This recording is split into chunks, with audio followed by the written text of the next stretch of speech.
hatta dabba, hatta tsuntsu, hatta kowane irin halitta ta samu tagomashin aiko annabi sallallahu alaihi wasallam. To amma wanda zai fi kowa cin gajiyar wannan aike shine mumini, saboda shi abin ba zai takaita a nan ba, zai bi shi har lahira, rayuwarsa ta har abada. Wanda waɗannan sun ci gajiyar a nan duniya, amma aka je lahira kuma za su gamu da gamansu. Shi yasa aka ambaci mumine domin su suka fi kowa amfana, ko za su fi kowa amfana da aiko annabi sallallahu alaihi wasallam.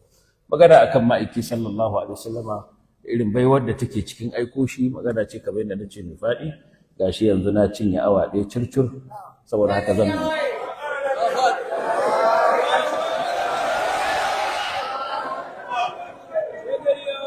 ka je kai ta tunani akan wannan har zuwa wayewar gari.